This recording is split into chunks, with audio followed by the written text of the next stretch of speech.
Good afternoon. My name is Doug Murphy, and I'm Vice President of the Independent Sales Division for Baltimore Life. What I'm going to share with you over the next few minutes are ideas on how to incorporate single premium life products into your portfolio. Our belief is that not only can single premium life products supplement your annuity sales, they can be a great strategy to grow your business in 2021. Let's first think about what's important to your client. And keep in mind, when we're talking about clients, we're talking about middle income clients primarily. Both of our single premium products are simplified issue, so it makes it very appealing in the middle income market. So what's important to your clients? They want to live comfortably in their retirement. Doesn't mean they want to live well off. They just want to live comfortably. They want to maintain good health. The happiness and welfare of their children and grandchildren are extremely important to them. And leaving assets to these heirs is important as well. They do need guidance from an agent who understands their needs, helps them arrive at solutions. And we think a client should understand these concepts in somewhere around 5 minutes. Now, that's not a hard and fast rule, but it's something that what I'm trying to convey there is that 5 minutes that a client should be able to basically understand the concepts around how single premium life can either help them or they need another solution. So that's kind of our products are designed for that, and this presentation is designed for that. Now, since these types of products are created for senior age clients, typically over the age of 60, we want to think about the source of funds. Senior clients typically segment their retirement funds into 3 accounts. A lot of times they are simply doing this in their own mind with no actual plan. Due to their limited resources, these clients are often overlooked by advisors. So clients segment their funds into retirement fund, contingency fund, and legacy fund. Now, I realize this can be done with trust, but most middle-income clients don't want to undergo the effort, and they don't want to give up control of their assets. When I talk about retirement funds, these retirement funds include expected Social Security benefit, pension plans, distributions from 401k, IRAs, and other types of retirement funds. And according to a 2017 American College study of people between the ages of 65 and 70, 75% had a defined benefit pension plan. Now keep that figure in mind because I'm going to come back to that in a minute. That's critical when you're thinking about single premium lives. But people between the ages of 65 and 70, 75% of those people had a defined benefit pension plan. Retiring baby boomers have a median savings of $147,000 in all household retirement accounts. And that doesn't sound like a lot, but that's actually up from $99,000 in 2012. And 22% of baby boomer workers, people who are still working today but have yet to retire but close to it, have less than $55,000 saved. However, they're only 51% of that group are very concerned about outliving their savings or investments. Now, you're probably wondering why clients with this amount of retirement savings, only about half of them are very concerned about outliving their money. Our research concludes that it's because they're living off their Social Security and defined benefit retirement plans. If you remember on the previous slide, I said that 75% of these people have defined benefit pensions. Now, in today's environment, there's very few defined benefit pension plans still out there. A lot of older clients still have those defined benefit plans. They probably participated in 401k plans in the last 20 years or so, but at some point in their lifetime, they did have defined benefit pension plans. And these defined benefit pension plans pay an amount of money that they're going to be able to live off of. It's not based off the stock markets. It's based off of a defined benefit upon their whatever their retirement age is. Now, that's typically what they're living off of. They're taking their monthly retirement benefit, Social Security, and their monthly defined benefit pension. If they had money left over in an IRA or 401k that was rolled to an IRA, they probably have that set aside for what I call what if money. What if, I need a new roof? What if I have a engine that goes out or motor goes out on my car or something like that? So that's the kind of what they're kind of using those funds for. And my parents are a good example of that, actually. Contingency funds, these are assets your clients do not expect to use. Funds set aside for unexpected financial crisis or medical needs, underperforming retirement plans, outlived retirement funds. And life insurance may be an opportunity for your client to increase the value of these funds. Again, I call this a what if. It's contingency that they're not going to need the money. They're afraid that they're going to need, long-term care or some type of home health care, or they may have a house emergency or medical emergency or something like that. That's what these funds are used for. be an opportunity for your client to increase the value of this fund. At Baltimore Life, we have 2 single premium life products. This slide is a good visual of the difference. Due to the limited amount of time here, I'm not going to go through all of the differences here, the different things, but the key difference is that if you look at the top, whether or not you choose a single premium whole life product or generation legacy would be determined about where the actual funds are coming from. If the fundings are coming from already tax money, such as CD money, money markets, 1035 exchanges, that money is best going into a single premium whole life. For funds that are still have money that's not been taxed in it, such as annuities, non-qualified annuities, 401ks, IRAs, or that type of funds that's not going to be used to live off of, that money is best designed to go into what our generation legacy product is set up to do. Kind of go through these 2 products here. If you have some concerns or questions about this that I don't answer during this presentation, feel free to reach out to the IAMS group, and they can answer these questions very well for you. They can provide support materials, anything they can provide this comparison sheet as well. Again, our 2 products are single premium whole life, generation legacy. So where do you find the biggest difference there? You see each of these have different issue ages. Single premium whole life goes down to age 50 up to age 85. The generation legacy goes from 60 to 80. Now you're going to see key differences along the way, and each of these differences, there's a reason for that. We don't feel like a person can tell us whether or not they're going to use their retirement funds to live off of until they've reached around the age of 60. So it would be unwise to ask somebody 50 if they've got retirement money set aside they want to put into a generation legacy at the age of 50. So we set that age at minimum age of 60. It goes up to age 80. Underwriting classes on the single premium whole life, we have non-tobacco and tobacco. We do have a level 1, which is standard to table 4, and we have a level 2, which is table 5 through 8. And the difference there, the big thing there is that it's the same amount of premium, obviously, for the single premium whole life. It's just that it's going to buy a little bit less face amount on the level 2 than it does on the level 1.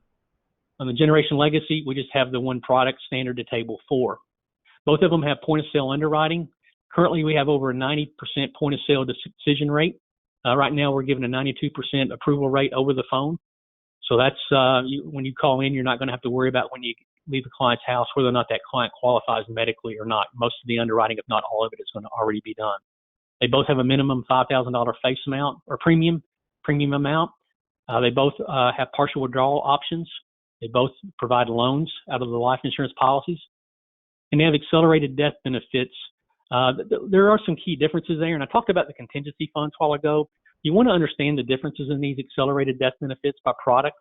There are some key differences. I'm not going to get into them in this presentation, but the IAMS group can help you with that. But that does help them. This is not a nursing home policy. This is an accelerated death benefit rider. They can accelerate the death benefit to pay for things such as terminal illness, nursing home care, home health care, adult day care, or extended care, those types of things. On the single premium whole life, the maximum face amount we'll have is what we're referring to as a net amount at risk. So you can look there at level 1, standard to table 4. For 50 to 80-year-old, the net amount at risk is $250,000. And for 81 to 85, it's $150,000. And we use net amount at risk here as a difference between the premium paid and the death benefit. So if you had a client that gave you $50,000, it had to be an awfully young client. It couldn't go more than $300,000 on the death benefit. If you had a client that gave you $400,000, they couldn't go more than $650,000 of death benefit if they were between the ages of 50 and 80. As you can see, the level 2 is a reduced amount of maximum face amount there. On the single premium or on the generation legacy, the most we're going to take is whatever it would take to fund a $450,000 whole life policy.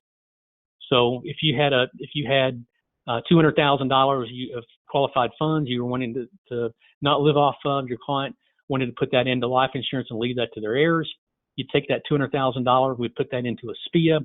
That SPL may, based off their age, may buy $325,000 of whole life policy that would be paid up over a 7 or 10-year period. The death benefit is face amount of the single premium whole life, and the face amount of the generation legacy combines both the face amount of the whole life policy and any remaining payments that's left in the SPL. Now, where do you find these clients? Some good ideas is annuities not needed for daily living expenses. You guys work in an annuity market, or most of you do, And you realize that some of these clients out there, they have these funds. If they're, a good example of this to me, or a good client, this is someone who's now taking RMDs. If you get a client that's lived long enough to take RMDs, they've been retired for some time, they're saying that the government's requiring them to take these funds out, that they're not needing them to live off of. Probably don't ever plan to use those to live off of. They're leaving that money for, again, what I call what if types of expenses.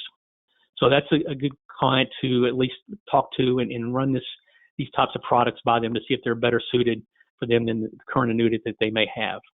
Leave behind money. And this is just a term that I say that agents should always get into the habit of asking a client. Ask your client if they have leave behind money.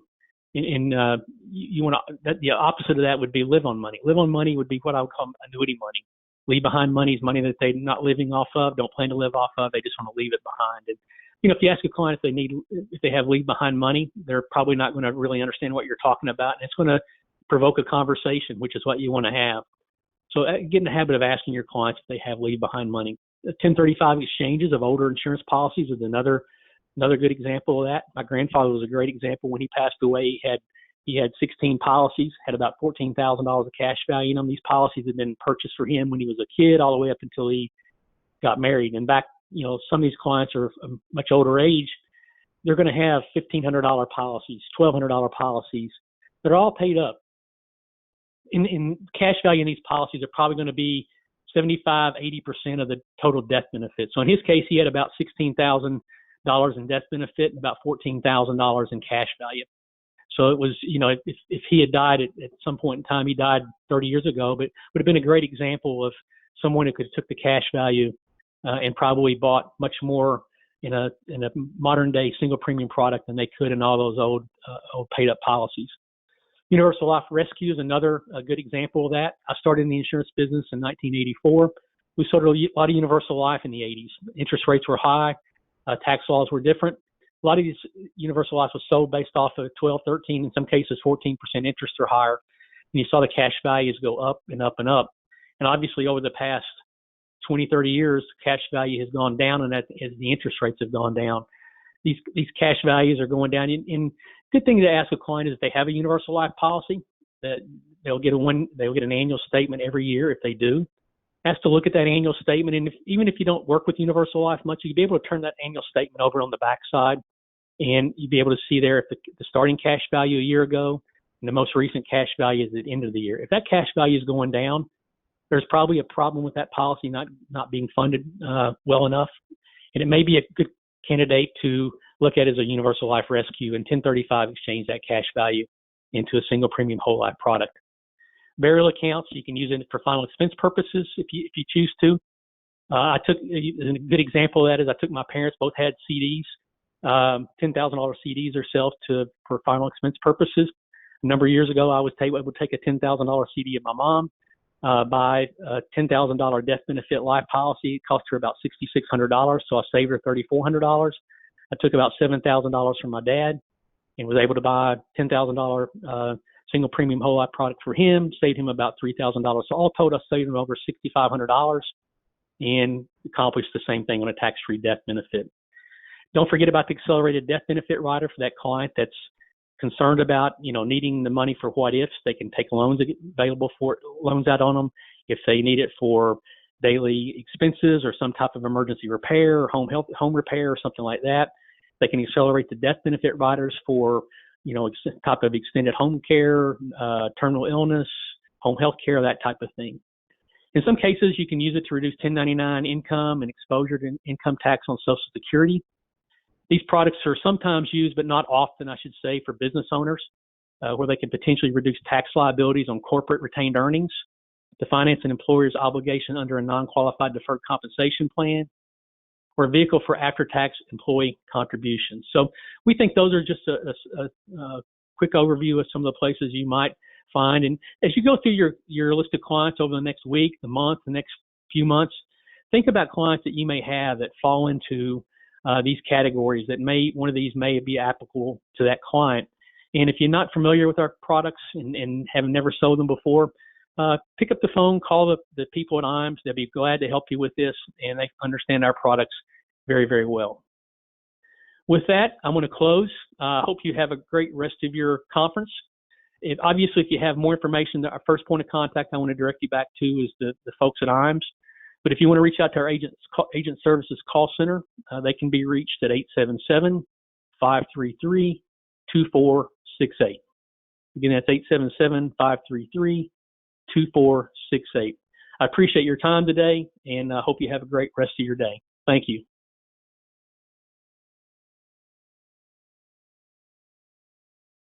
So accomplishment. Hopefully you're feeling a sense of that right now. Certainly your team here at IAMS feels like we've done a great job for you, but who's the real judge of that? That will be you, and that will be your year and how that turns out. Hopefully what you've gotten is a valuable 3 days of perspiration, inspiration, and information. Hopefully we fulfilled our ongoing promise to you, and that promise is to bring you tangible benefit to your business, to increase your bottom line, and to make the business part of your life more rewarding. Part of that is training, obviously. Part of that is the inspiration that we've delivered to you over the last 2 or 3 days with some great speakers. And part of that is just what we make of it. Hopefully, over the next few days and weeks and months, and even maybe over the next few years, you'll take something that you've learned here over the past 3 or 4 days and apply it to your business. But I wanted to take a moment to recognize and say thank you to each of you that has entrusted IAMS with any portion of your business. Believe me when I say we do not take your trust lightly, and the entire IAMS team appreciates the gravity and value of each application you send our way. We'd be remiss right now if we didn't thank our presenters. We appreciate your time and knowledge. Certainly want to thank our sponsors for their financial support. Not only did they support us financially, but of course we heard from many of them during the course of the last 3 days as well. Thank you to our many producers that took the time away from the business over the past 3 days. We have a special bias here towards IAMS that the folks that are willing to take time away from their business to learn more and to get better at helping their clients, we are really focused in on making sure that we're delivering for you. So once again, thank you to all of our producers. Special thanks to all of you that qualified for our Producer Summit. Believe me, I would much rather be standing before you at a podium in my golf stuff, getting ready to go golfing. We all be down in Mexico, getting ready maybe to go out to the beach. And I'm sorry that couldn't happen. We couldn't, in good conscience, take a group down to Mexico given the current situation. Obviously, we're looking forward to seeing you all at the next opportunity. It's really been a strange year, and it's just odd for me to be standing here in the home office in Omaha, thanking you all for your business and not being able to shake your hands and thank you in person, and thank your wives for the sacrifices and your husbands and significant others for the sacrifices that they've had to make. We're going to get back there. We're going to be back doing some great things. In fact, why don't we just take a second and talk about where we're going to be next? What if we were going to Rome? What if we could go to Venice? What if between Rome and Venice we could stop at some great places? How would that be? Well, great news. That's exactly what we're going to do. We are very excited to announce the 2022 Marketing Summit. It will be a 7-day Adriatic journey from Rome to Venice aboard the luxury cruise ship, the Riviera. We're going to go from August 28th to September 4th. To qualify, a producer needs to accumulate 236,000 points per month. We currently have 65 producers on pace to qualify for the cruise. We have 2 producers that are halfway there and 1 producer that's already qualified. Got plenty of time to qualify. We certainly look forward to seeing you aboard the beautiful Riviera.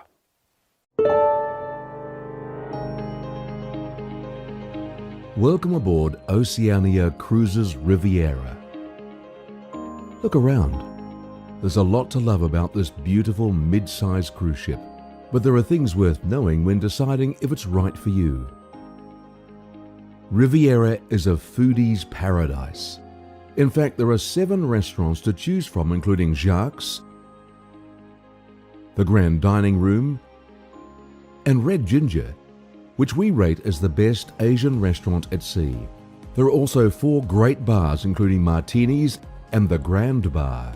Horizons has spectacular views.